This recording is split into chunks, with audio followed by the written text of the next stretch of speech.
He sat on a throne of cedar inlaid with ivory, in a palace older than most of the languages on earth, in a country that had not yet been ruled by any of the kings whose names you would later memorize. Below him, on the polished stone floor, 10 men in dusty travel robes pressed their faces into the dust. They were begging for grain. Their families were starving. They had come from a land called Canaan, and they did not recognize the man on the throne. But the man on the throne recognized them. He had been 17 years old the last time he had seen these faces. He had been the boy at the bottom of a pit, screaming, while these same men ate their lunch above him and decided what to do with him. 22 years later, every one of them was on the floor in front of him, and he had not yet decided what kind of man he was going to be. What you just saw is the climax of the oldest underdog revenge story in human history. 3,500 years ago, in a region we now call the Levant, a teenager named Joseph had a dream. He told his older brothers about it. They threw him in a pit. They sold him to slave traders for 20 pieces of silver, the standard market price, recorded in the Mari tablets and in the Code of Hammurabi, for a young male slave between the ages of 5 and 20. He was sold at exactly market rate, by his own brothers, to a passing caravan headed for Egypt. What happened in the 22 years between that pit and that throne is the source code of every underdog rises and confronts those who wronged him, story you have ever consumed. Every prison break revenge film, every betrayed by family now rich epic, every one day they will pay narrative arc in human storytelling. They all descend, in some way, from this story. But the strangest thing about Joseph's story, and the reason it has survived 35 centuries while 10,000 revenge stories have been forgotten, is that when he finally had absolute power over the men who destroyed his life, he did not take revenge. He did something stranger, and the strangeness is the point. This is the story of how he got there. We're going to start at the beginning. His name was Yosef ben Yaakov, the youngest of 12 sons of a wealthy semi-nomadic herder named Jacob in a region that we now call the West Bank, around 1700 years before Christ. His father did not love all his sons equally. The Hebrew text of Genesis chapter 37 does not soften this. It states it plainly. Israel loved Joseph more than any of his other sons. And the brothers, the text says, hated him for it. We will return to this. There is a reason this is where the story starts. Joseph was 17. He worked alongside his older brothers tending the family's flocks. He brought back bad reports about them to their father. Petty things, small things, the kind of things a younger sibling tells on his older siblings about. The brothers noticed. The brothers remembered. And then Jacob made a mistake that families have been making for as long as families have existed. He gave Joseph a coat. In English Bibles, this is usually translated as a coat of many colors. This is almost certainly wrong. The Hebrew phrase is katanet pasim, and based on linguistic parallels in other ancient Near Eastern texts, it more likely means a long-sleeved tunic, a garment of nobility, of inheritance, of status. What Jacob was doing, in front of all 11 of his other sons, was publicly declaring that Joseph, the second youngest, the 11th born, the son of his favored wife Rachel, would inherit the family leadership over his older brothers. In the world of 1700 BC, this was not a fashion choice. This was a political act. And then Joseph made it worse. He had a dream. In the dream, he and his brothers were binding sheaves of grain in a field, and his sheaf stood up, and his brothers' sheaves bowed down to it. He told his brothers about the dream. The reaction was approximately what you would expect. He had another dream. The sun and the moon and 11 stars were bowing down to him. He told this one to his father and his brothers both. Even Jacob, who loved him more than any of the others, told him to stop talking. But the damage was done. The brothers now had 2 pieces of evidence. Their father had given Joseph the inheritance, and their younger brother believed God himself was going to make them bow down to him. They began to wait for an opportunity. Pause for a moment. Anyone who has ever been the favored child in a family knows the loneliness of it. The other siblings recede. The favored child becomes a project, a vessel, a hope. The relationships that should have been ordinary are made strange. And anyone who has ever been the unfavored child knows the bitterness of it, the watching, the counting, the slow accumulation of evidence that you are not the one your parent reaches for first. The wound that Jacob's favoritism opened in this family did not close for 40 years. We are going to watch it open in real time.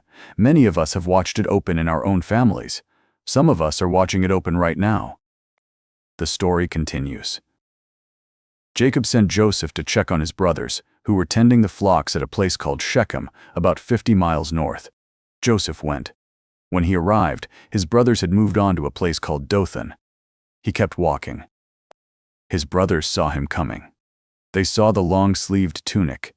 They saw the boy who had told them about the sheaves. They had been waiting for an opportunity, and the opportunity had walked out into the open desert by itself. "Here comes the dreamer," they said. "Let's kill him and throw him into one of these cisterns and say a wild animal devoured him. Then we'll see what becomes of his dreams." The oldest brother, Reuben, talked them out of murder. "Don't shed blood," he said.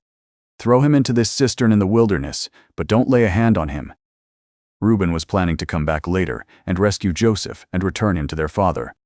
The text tells us this. The other brothers did not know. When Joseph arrived, they stripped him of the tunic, the garment that had started everything. They threw him into the cistern. Cisterns in this region were dug into the limestone bedrock, pear-shaped, narrow at the top and wider at the bottom, designed to hold rainwater during the wet season. In the dry season, they were empty. The walls were vertical, smooth, impossible to climb. Joseph was 17 years old, alone, in a hole in the ground in the desert, with his brothers eating their lunch above him. We do not know what he said to them from inside the pit. The Hebrew text does not record his words. But 42 years later, when his brothers stood before him in Egypt and did not recognize him, the brothers themselves remembered.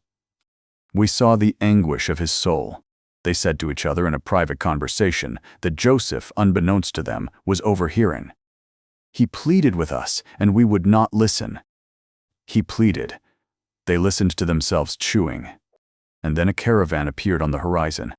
There is a particular kind of injury for which the human language has never developed a precise word. It is not the injury of being attacked by a stranger. It is not the injury of being defeated by an enemy. It is the injury of being betrayed by the people who were supposed to protect you, the people who shared your last name, the people who, by every law of nature and decency, should have stood between you and the world. Joseph spent the next 13 years of his life carrying that wound. Many of us are still carrying ours. The story does not pretend the wound goes away. It only asks what we are going to do with it. The story continues. The caravan was a group of Ishmaelite traders, distant relatives of Joseph's own family, descendants of his great-uncle Ishmael, traveling from Gilead down toward Egypt with cargo of spices and balm and myrrh. One of the brothers, Judah, suggested selling Joseph to them rather than leaving him to die. The other brothers agreed. The price was 20 pieces of silver. The text gives the number plainly. As I mentioned earlier, this was the going market rate for a slave of Joseph's age and condition. He was sold at exactly the price the law of the time said his life was worth. The caravan continued south. Joseph walked, or was carried, the 400 miles from the hills of central Canaan down through the Sinai and into the Nile Delta. When he arrived in Egypt, he was sold a second time, to a man named Potiphar. The Hebrew text identifies him as the captain of Pharaoh's guard, an officer of the royal household. And here is where the story does something unexpected.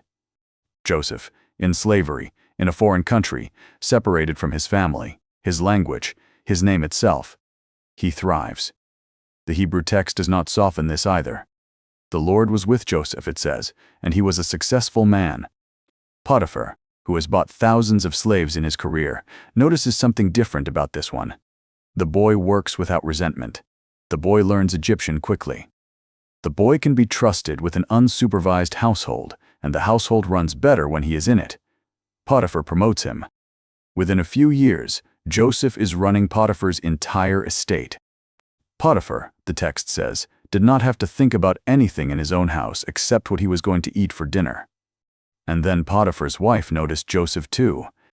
The text describes Joseph at this point as well-built and handsome.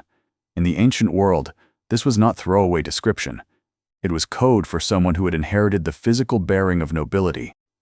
Potiphar's wife began to look at him. She began to invite him. She began to demand him. He refused. Day after day, the text says, he refused. Until one day, when no one else was in the house, she grabbed his cloak. He left the cloak in her hand and ran. She walked into the courtyard with his cloak and started to scream. Joseph was a foreign slave accused by an Egyptian noblewoman. There was no court he could appeal to, no witness who would testify for him, no legal protection that would survive the difference between her status and his. The lie was going to become the truth, because the person telling it had power and he did not. If you have ever stood on the receiving end of someone's lie, someone who could afford to be believed simply because of who they were, and watched the world believe them, you know exactly how Joseph felt walking into that prison. The story continues. Potiphar threw Joseph into the king's prison, not the slave's prison, the prison reserved for political offenders and members of the royal household. This is a strange detail. The text does not explain it, but the implication is that Potiphar may not have entirely believed his wife. A slave who attempted to assault his master's wife would have been executed, not imprisoned in the prison reserved for high-status detainees. So Joseph went from a wealthy household to a stone cell in a royal prison, and the text says, again, the Lord was with Joseph. Within a short time, he was running the prison the way he had run Potiphar's house. The warden trusted him with the other prisoners. The warden, the text says, did not bother to inspect what was in Joseph's care. 2 new prisoners arrived. One was Pharaoh's chief cupbearer, the man who tasted the king's wine and reported on the affairs of the court. The other was Pharaoh's chief baker. Both had been imprisoned on charges. The text does not specify, but the implication is some kind of court intrigue, possibly an attempted poisoning. One night, both men had dreams. They woke up disturbed. Joseph noticed. The cupbearer's dream, a vine with 3 branches. The branches budded, blossomed, ripened into grapes. He pressed the grapes into Pharaoh's cup and gave it to Pharaoh. Joseph told him, in 3 days you will be restored to your position. In 3 days you will be handing Pharaoh his cup again. The baker, encouraged by this, told his own dream. 3 baskets of bread on his head, and birds eating out of the top basket. Joseph's interpretation was less encouraging. In 3 days, he said, Pharaoh will hang you, and the birds will eat your flesh. 3 days later, both predictions came true exactly. But before the cupbearer left the prison, Joseph asked him for one favor. Remember me when things go well for you, he said. Show me kindness. Mention me to Pharaoh. Get me out of this place. I was kidnapped from the land of the Hebrews. I have done nothing here that should have put me in a dungeon. The cupbearer was restored to his position 3 days later, exactly as Joseph had predicted. And then he forgot. The text states this with brutal economy. The chief cupbearer, however, did not remember Joseph. He forgot him. Joseph sat in that prison for 2 more years. 2 more years of stone walls and barred windows and the slow dimming of any expectation that the favor he had done, interpreting the dream that saved a man's life, would ever be returned. 2 years of waking up every morning in a cell, knowing that the one person who could have spoken for him had walked out into the sunlight and forgotten his name. By the time Joseph was 30 years old, he had been sold by his brothers, lied about by his master's wife, and forgotten by the one man who owed him his life. He had every reason to give up. He had every reason to become bitter. He had every reason to assume that whatever God his father had taught him to believe in had abandoned him in this dungeon at the bottom of a foreign empire. He did not. We do not know what he did with those 2 years. The text gives us nothing, but we know what was on the other side of them, because the text picks up 2 years later with a single sentence.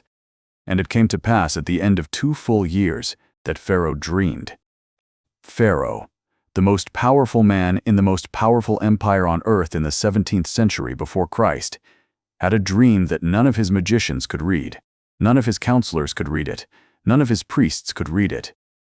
And in that moment of crisis, sitting in the throne room of an empire whose temples we still excavate 3,500 years later, the chief cupbearer suddenly remembered something. He remembered the man in the dungeon. What happened next is one of the most extraordinary reversals in the history of human storytelling. We will tell that part of the story in the next video. We started this video with a question. Why has this story survived 35 centuries while 10,000 other revenge stories have been forgotten? We are halfway to the answer. The first half of the answer is this. Joseph's story is not actually a story about revenge. It is a story about what a person does in the long stretches of time when revenge is not yet possible. The 13 years between the pit and the throne. The 2 years between the cupbearer's promise and the cupbearer's memory. The unrecorded prayers in unrecorded cells. Most stories about wronged people skip those years. Joseph's story is largely composed of them. And the strange, quiet, unrelenting message of those years is this. The man who eventually stood on the throne and looked down at his brothers in the dust was not built by the moment of vindication. He was built by the years before it. By the work in Potiphar's house. By the integrity in Potiphar's bedroom. By the kindness to 2 prisoners who could do nothing for him. By the refusal to become, in his bitterness, the kind of man his brothers had been when they sold him.